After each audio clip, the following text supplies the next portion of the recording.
지금으로부터 꼭 1년 전, 정확하게 말하면 작년 10월 9일 한글날에 미국은 10월 8일이었습니다. 미국에서 국제 변호사로 활동하고 있던 저의 아들이 대장암 수술을 받은 후 8개월 만에 만 42세로 세상을 떠나 천국으로 떠났습니다. 그때 누군가가 저를 위로하기 위해서 저에게 보내준 말씀이 바로 이 고린도전서 13장 12절과 13절의 말씀이었습니다. 우리 시대에 매우 중요한 영향을 끼친 신학자 칼 바르트가 자기 아들을 떠나보내고 나서 묵상하고 설교했던 본문이라고 주어진 말씀이었습니다. 이 말씀을 여러 번 천천히 숙독하고 또 묵상하면서 저는 저의 슬픔을 극복할 수가 있었습니다. 우리는 이 세상을 살아가면서 한 번은 누구나 사랑하는 사람들과 반드시 작별의 시간을 맞이하게 됩니다.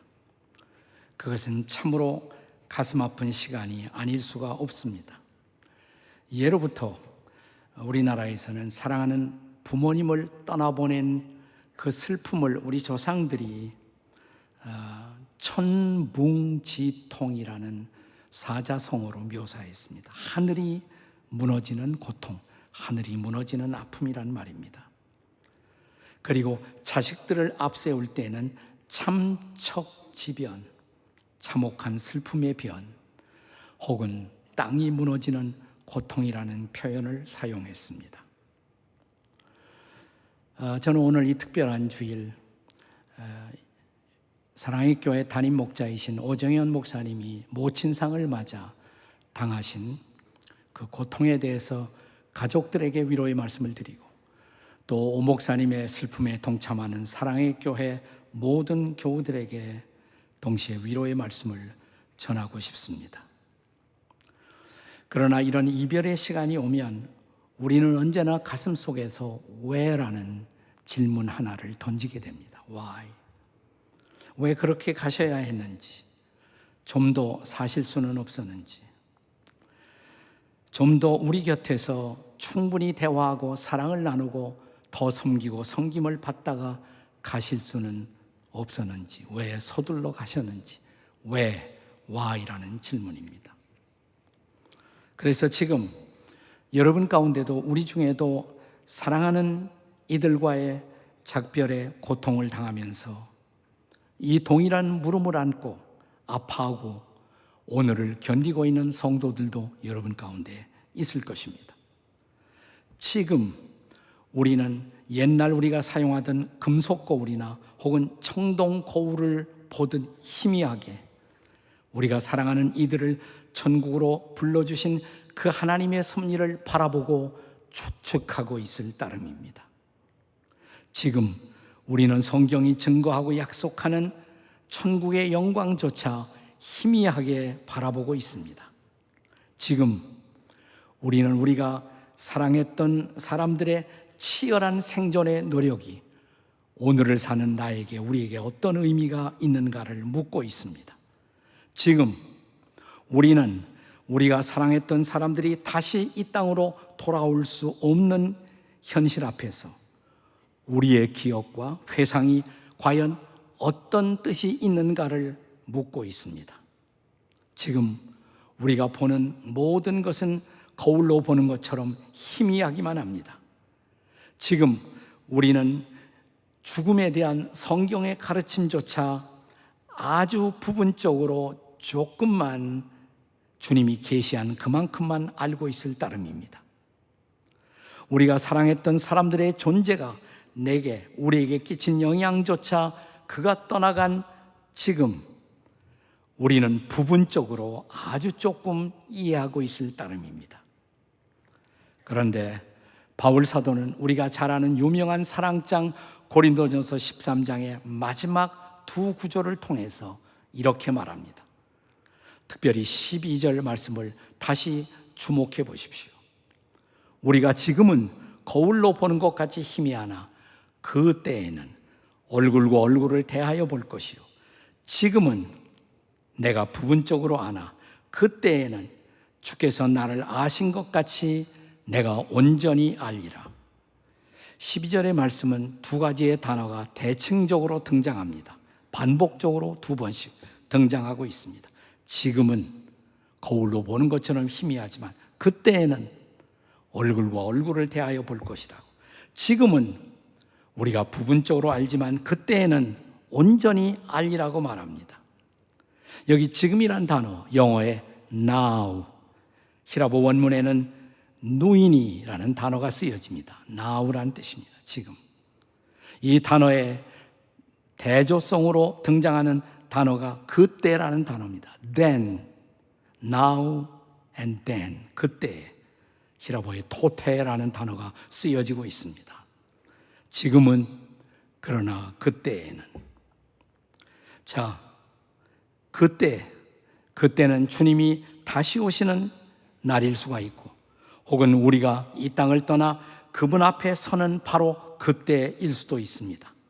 그때 비로소 우리가 희미하게 보는 것, 우리말 성경에 번역된 희미하나라는 단어는 본래 이 단어가 리들이라는 뜻이에요. 영어의 수수께끼.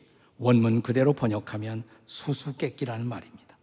수수께끼처럼 희미한 그것이 그때 비로소 온전한 대답을 얻을 수가 있게 된다는 것입니다. 그때 우리가 사랑하는 사람들을 이렇게 먼저 부르신 그분의 섭리에 대해서 온전하게 이해하게 될 것입니다. 지금 우리가 주님에 대해서 그리고 이 세상 저 건너편의 세상에 대해서는 지극히 부분적으로만 알고 있습니다마는 그러나 그때에는 완벽하게 온전히 알게 될 것입니다. 그분이 우리를 온전하게 알듯 그분이 우리를 위해 준비한 것도 온전한 것입니다. 그때 비로소 우리는 주님이 우리를 이 땅에 두시고 한 짤막한 인생의 시간을 살다가 어느 날 그분의 때 우리를 불러 천국으로 데려가시는 그 이유를 그때에 가서 얼굴과 얼굴을 대하듯 분명하고 온전하게 알게 될 것입니다. 그때까지 우리는 이 땅과 저 세상의 경계선에서 서성거리며 먼저 떠나간 우리가 사랑하는 사람들을 그리워하며 살게 될 것입니다. 사도 바울은 오늘 본문을 통해서 그때까지, 그때 온전히 알고 완벽하게 알고 수수께끼가 없어지는 그때까지, 그러나 이 땅에 물음표를 안고 살아가는 동안에 우리가 붙들고 살아야 할 세 가지 선물을 주께서 우리에게 주셨다라고 말합니다. 이것이 바로 믿음과 소망과 사랑입니다. 1년 전 정확하게 이 세상을 떠나간 제 아들이 마지막으로 사용한 홈페이지에 자기 아들, 그러니까 저에게 손자죠, 아들과 함께 빙그레 웃으면서 홈페이지에 아래 새겨놓은 세 단어가 바로 이 단어였습니다. Faith, Hope, Love, 믿음, 소망, 사랑. 이 세 가지는 항상 있을 것인데 라고 오늘 성경은 우리에게 말하고 있습니다. 우리가 사랑하는 우리의 먼저 가신 부모님들을 떠올릴 때도 우리는 동일하게 이 세 단어를 기억하게 될 것입니다. 믿음과 소망과 사랑입니다. 어떤 분들은 우리가 천국에 들어가게 될 때까지는 믿음과 소망이 필요하지만 천국에 도착하면 사랑만 필요하고 믿음과 소망은 더 이상 필요하지 않다라고 설교하는 설교를 제가 들은 일이 있습니다. 저는 그런 해석을 동의하지는 않습니다. 왜냐하면 본문 13절에서 사도 바울은 분명하게 그런즉 믿음, 소망, 사랑 이 세 가지는 항상 있을 것인데 라고 말씀하고 있기 때문입니다. 자, 우리들 그리스도인들은 모두 인생의 여행길에서 어느 날 하나님과 하나님의 아들이신 예수님을 만났습니다. 그분을 구주와 주님으로 믿음으로 우리는 구원을 경험합니다. 그때부터 하나님의 자녀로서 그리스도인으로서 시작된 인생의 여정은 바로 믿음의 여정인 것입니다. 우리는 그때부터 하나님 믿고 하나님의 아들이신 예수님을 믿고 하나님과 예수님의 영이신 성령을 믿고 살아갑니다. 또한 하나님 안에서, 그리스도 안에서 우리의 믿음의 동행자로 허락하신 우리의 가족들을 믿고 도와가며 기도 안에서 살아갑니다. 때로 우리 인간성의 연약함 때문에 우리의 믿음은 흔들리기도 하지만 우리 한국의 한 시인이 그의 시를 통해 묘사했던 것처럼 흔들리지 않고 피는 꽃이 어디 있으며 젖지 않고 피는 꽃이 또 어디 있겠습니까? 우리의 믿음도 바람과 비에 젖으며 그러나 이 바람과 비를 통해서 믿음의 꽃을 피워온 것이 아니겠습니까? 저는 우리가 천국에 도착한 후에도 이 믿음이 여전히 필요하다고 믿습니다. 믿음이라는 것은 완성품이 아니라 믿음은 계속 자라가는 것이기 때문에 천국에서 우리는 온전한 믿음을 갖게 되겠지만 거기서도 믿음은 더욱 온전하게 계속 자라갈 것입니다. 우리는 거기에서도 하나님을 믿고 하나님의 아들이신 그리스도를 믿고 그 믿음 안에서 서로를 향한 믿음을 확인하면서 즐겁게 살 것입니다. 우리가 사랑했던 믿음의 어머니를 떠올릴 때에도 제일 먼저 회상하게 되는 어머님들이 남겨주신 유산이 바로 이 믿음의 유산일 것이라고 생각합니다.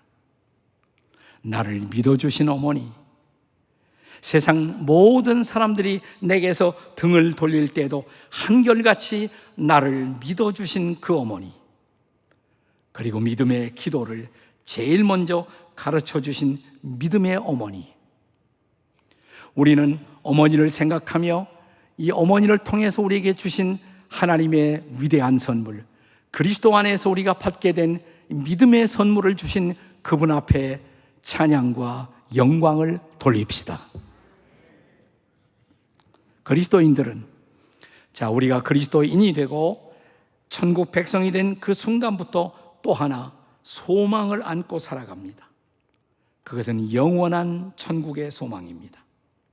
우리가 성경을 이렇게 바이블 스터디를 해보면 소망에 대해서 성경이 사용하고 있는 세 가지 놀라운 수식어를 발견합니다. 우선 그 소망은 살아있는 소망입니다. Living hope, 살아있는 소망. 죽은 소망이 아니에요. 썩을 소망이 아닙니다. 살아있는 소망, Living hope. 그리고 그 소망은 복된 소망입니다.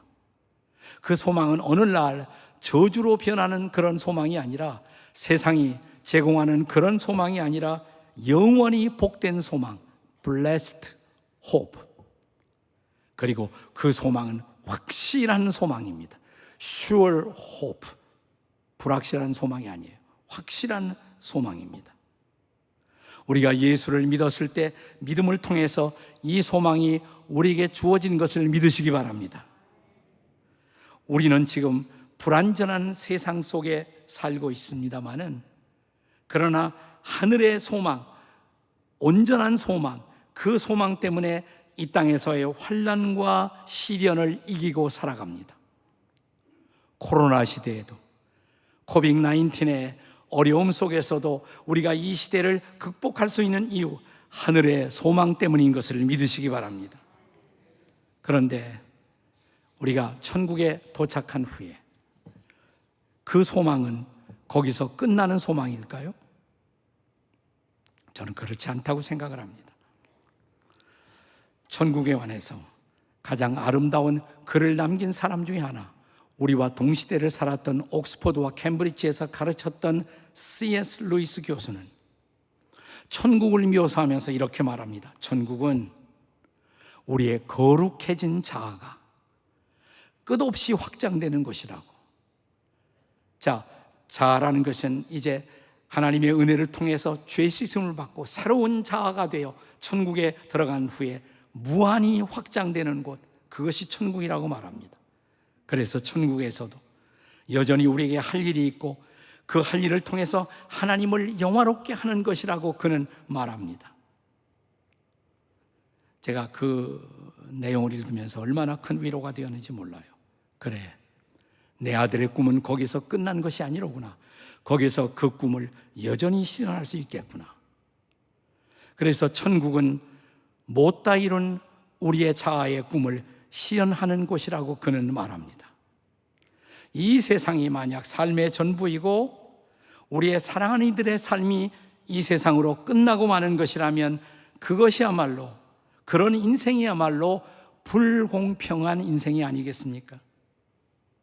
그런데 루이스 교수는 그 천국은 우리의 꿈이 끝없이 열매를 맺어가는 곳이라고.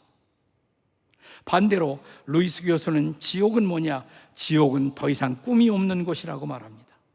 더 이상 꿈을 꿀 수 없는 곳, 그것이 바로 지옥이라고 말합니다. 그래서 저는 마음에 큰 위로를 경험했습니다. 천국에서 내 아들이 못다한 꿈을 이루게 될 것이라고 믿을 수가 있었습니다. 그래서 천국은 소망의 나라예요. 천국은 여전히 희망의 나라인 것입니다. 우리들의 사랑하는 어머니는 우리가 어렸을 때 바로 우리에게 이 소망을, 이 희망을 가르쳐 주신 분입니다. 맨 처음 우리 가슴 속에 희망을 심었던 분이 어머니들이십니다. 우리의 내일을 누구보다 믿어주시고 그 소망을 향해서 우리의 걸음마를 한 걸음 한 걸음 가르쳐 주신 어머니, 우리들의 어머니는 바로 소망의 어머니였습니다. 우리의 어머니를 통해서 바로 소망의 선물을 주신 하나님께 영광과 찬양을 돌립시다. 바울 사도는 오늘 본문 13절에서 그런즉 믿음, 소망, 사랑, 이 세 가지는 항상 있을 것인데 그 중에 제일은 사랑이라고 말합니다. 사랑이 없는 믿음 상상이 가십니까? 사랑이 없는 믿음, 사랑이 없는 곳에서 믿음이 자랄 수가 있을까요? 여러분, 우리가 이 땅을 살아가며 이 땅에서 경험해온 모든 상처들, 그 상처는 서로를 믿지 못했기 때문이 아니었습니까? 그리고 우리가 믿을 수 없었던, 믿지 못했던 까닭은 결국 사랑의 결핍 때문이 아니었을까요? 자, 이제 사랑이 없는 소망을 또 상상해 보십시오. 사랑이 기다리지 않는 곳에서 우리는 무엇을 소망할 수가 있겠습니까? 사랑이 없는 곳에 소망할 무엇이 있을까요? 이 땅에서 소망을 접어버린, 희망을 접어버린 모든 사람들에게 물어보십시오. 왜 소망을 포기했느냐고. 그것은 우리들의 소망을 키워주는 사랑이 없었기 때문입니다. 사랑이 없었기 때문입니다. 우리가 잘 아는 로마서 5장 5절의 말씀을 한번 같이 상기하십시다. 로마서 5장 5절 다 같이 함께 읽겠습니다. 시작. 소망이 우리를 부끄럽게 아니함은 우리에게 주신 성령으로 말미암아 하나님의 사랑이 우리 마음에 부은 바 됨이니. 아멘. 네, 소망이 부끄럽지 않을 수 있는 이유, 하나님의 사랑이 우리 안에 부어졌기 때문입니다. 그 사랑으로 말미암아 부끄럽지 않은 소망, 그 소망을 간직하게 된 것입니다. 그렇습니다. 사랑이 소망을 지키는 것입니다. 사랑이 소망을 키우는 것입니다. 우리들의 어머니야말로 우리에게 맨 처음 이 사랑을 보여주시고 그 사랑으로 저와 여러분들을, 우리를 지켜주신 사랑의 화신이 아니었습니까? 우리 모든 어머니들은 하나님의 사랑의 그림자였습니다. 어쩌면 하나님의 사랑의 성육신이었습니다. 성경적으로 이 말은 정확하지 않지만 세상에 사람들이 쓰는 말 가운데 이런 말이 있죠. 하나님은 모든 곳에 계실 수 없어 거기에 어머니를 두셨다고. 성경적으로 정확한 말은 아니에요. 그러나 우리는 그 뜻을 이해할 수가 있습니다. 어머니의 사랑을 통해서 하나님의 사랑을 아는 것입니다. 그래서 바울 사도는 말합니다. 믿음, 소망, 사랑, 이 세 가지는 항상 있을 것인데 그 중에 제일은 사랑이라고. 아멘이십니까? 천국은 믿음의 나라이고 천국은 소망의 나라입니다. 그러나 그 이상으로 천국은 사랑의 나라인 줄로 믿습니다. 왜냐하면 그 중에 제일인 사랑이 다스리는 나라, 이것이 천국이기 때문입니다. 우리가 하나님의 은혜로 예수 믿어 구원받고 하나님의 자녀, 하나님의 백성이 되었지만 아직 우리는 온전하지 못한 상태 속에서 살아갑니다. 온전하지 못한 상태에서 살아가니까 온전함을 강조하는 교회도 있더라고요. 네, 그렇습니다. 우리는 온전하지 못한 상태에서 지금 여기에서 불완전한 삶을 영위하고 있습니다. 지금 우리의 믿음도 불완전하고 지금 우리의 소망도 불완전합니다. 지금 우리의 사랑도 불완전합니다. 그러나 그때가 오면 그때 우리의 거룩한 성화가 이루어진 상태 속에서 더 위대한 꿈을 갖고 천국에 들어가는 그 순간 비로소 우리는 완벽한 사랑을 경험하게 될 것입니다. C.S. 루이스 교수는 그때 그 나라에서는 아주 재미난 말을 했어요. 그때 우리가 들어갈 그 천국에서는 우리가 충동대로 마음껏 마음대로 행동해도 결코 상처를 받지 않을 것이라고. 잘 생각해 보세요. 이건 굉장히 위트가 있는 그런 놀라운 말입니다. 이 땅에서 우리가 경험하는 모든 상처, 우리가 충동대로 그냥 뱉은 말, 충동대로 한 행동 때문에 얼마나 많은 상처를 받았어요. 이 땅에서는 사랑의 이름으로 우리는 더 많은 상처를 주고 더 많은 상처를 받기도 했습니다. 마치 고슴도치처럼 고슴도치는 외로워서 고독해서 상대방에게, 이웃에게 접근했다가 그러나 그가 등에 가지고 다니는 수많은 바늘을 통해서 상대방을 찌르고 자신도 찔림을 받습니다. 상처를 주고 또 받습니다. 그런데 천국은 상처받지 않는 사랑, 그 사랑이 우리를 지배하는 곳, 상처받지 않는 사랑으로 영원히 사랑할 나라, 그것이 천국인 것을 믿으시기 바랍니다. 반대로 지옥이란 뭐냐?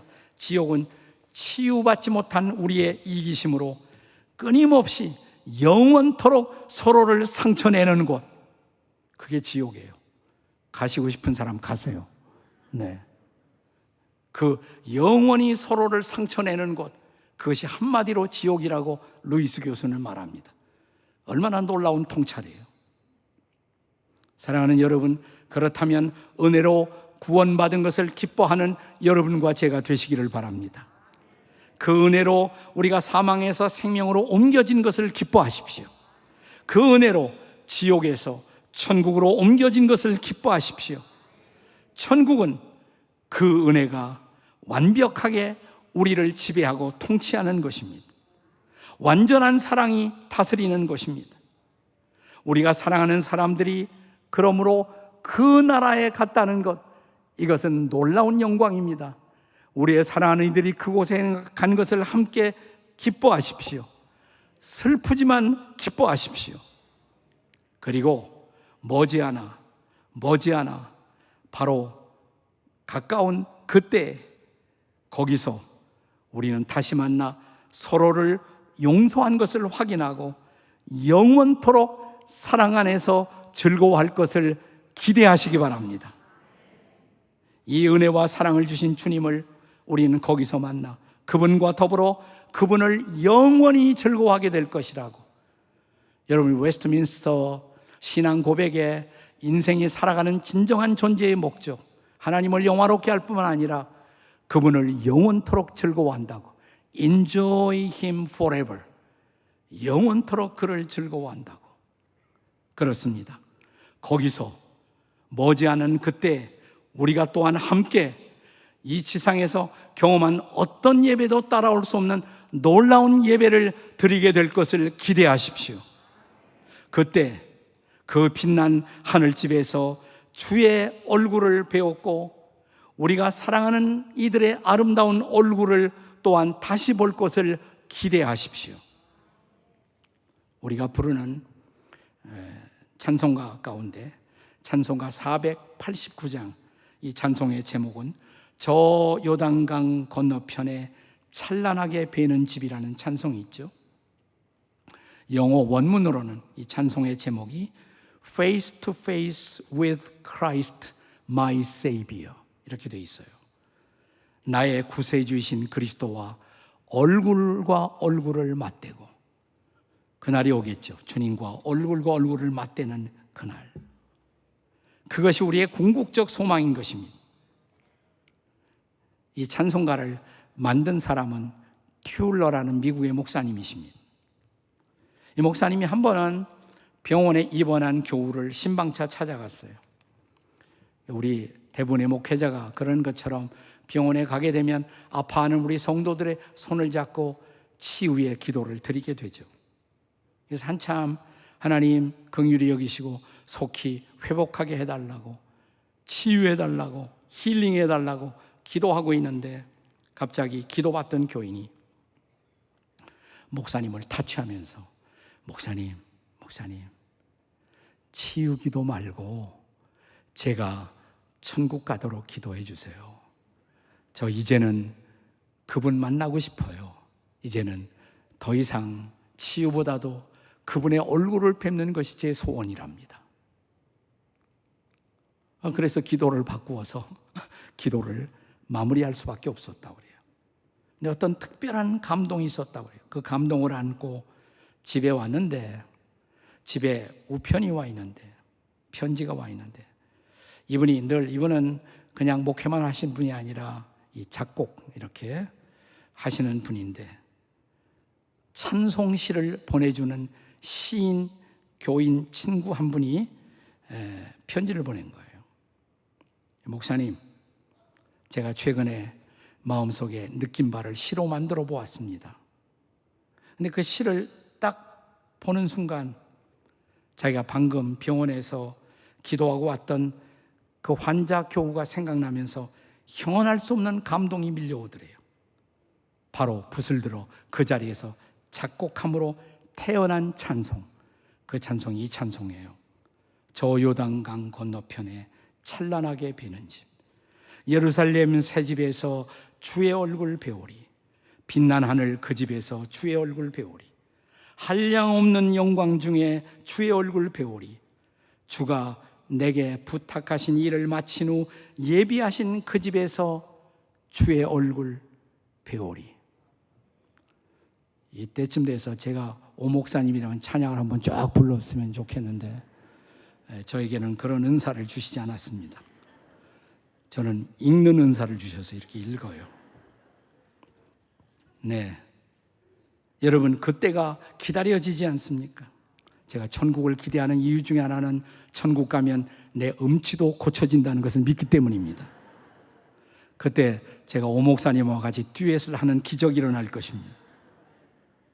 그렇다면 오늘 사랑하는 여러분, 우리가 예배하는 이 자리에 오 목사님의 모친상을 함께 아파하면서, 그러나 함께 기도하면서 예배하는 오늘 이 시간, 이 자리에서 우리의 믿음, 우리의 소망, 우리의 사랑이 더욱 견고해지고 하늘 위로가 충만한 사랑의 교회가 되시기를 주의 이름으로 축복합니다. 지금 상실의 슬픔을 넘어서서 그때 만남의 기쁨으로 충만하게 되시기를 축원합니다. 오늘은 주일입니다. 본래 주일은 부활의 날입니다. 부활을 기념하는 날이에요. 장사한 지 사흘 만에 안식 후 그 다음 날에 주께서 부활하심으로 주일 예배의 전통이 생겨난 것입니다. 자, 이 부활의 날, 주님이 다시 사시고 살아계신 주님이 되어 우리를 인도하심을 기억하는 이날, 초대교회의 전통을 가장 중시하고 가까이 따른다는 주장하는 정교회가 있어요. 오르토독스 철치가 있어요. 오르토독스 철치에 가면 그들은 예배 전후에 주일날 만나서 피차 이런 인사를 한다고 그래요. 우리가 이건 배워도 좋을 것 같아요. 정교회 교인들은 주일날 자, 예배가 조금 있으면 끝날 텐데 끝나고 나면 어떤 인사를 하는 거 아니? 자, 한 사람이 이렇게 인사를 합니다. Christ is risen. 그리스도는 부활하셨습니다. Christ is risen. 그러면 다른 사람이 어떻게 응답을 하는 거 아니? He is risen indeed. 그는 참으로 부활하셨습니다. 그러면 또 한 사람이 이렇게 말합니다. 종종 말하기를, 그 부활의 은혜 안에 다시 만납시다. 부활의 은혜 안에서 다시 만납시다. 그들은 결코 굿바이를 말하지 않습니다. 굿바이는 크리스찬의 인사가 아닙니다. 우리는 부활의 은혜 안에 다시 만날 것입니다. 부활의 아침에 다시 만날 것입니다. 그때까지 믿음과 소망과 사랑으로 살 것입니다. 이 은혜가 충만한 오늘이 되시기를 주의 이름으로 축원합니다. 기도하시겠습니다. 같이 조용히 기도하실 때 여러분의 오른손을 한번 가슴에 얹어보세요. 우리 오 목사님 사랑하는 어머니뿐만 아니라 최근에 여러분 가운데도 여러분의 가정에서 가족 친지 가운데 혹은 여러분의 순 다락방에서 혹은 여러분의 친구 가운데 이웃 가운데 우리와 삶을 달리한 사람들이 있죠.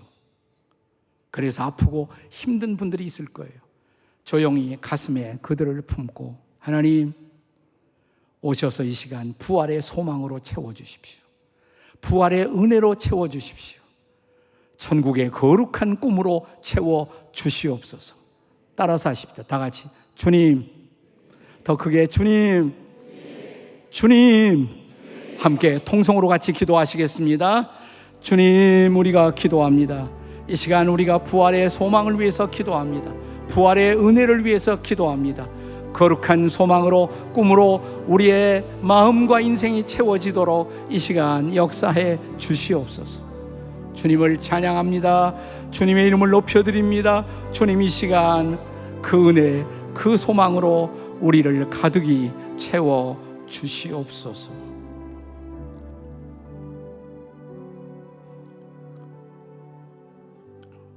그렇습니다. 주님, 지금은 희미합니다. 지금은 많은 경우 수수께끼 같은 질문을 안고 살아갑니다. 그러나 이 질문 건너편에 완벽한 대답을 준비하시고 기다리시는 주님, 천국의 영광을 준비하신 주님, 그 영광으로, 그 은혜로 오늘 우리의 가슴을 채워 주시옵소서. 그 소망 안에 기뻐하며 부활의 아침에 만날 그 소망으로 서로를 격려하는 이 복된 주일 되게 해 주시옵소서. 예수님의 이름으로 기도합니다. 아멘.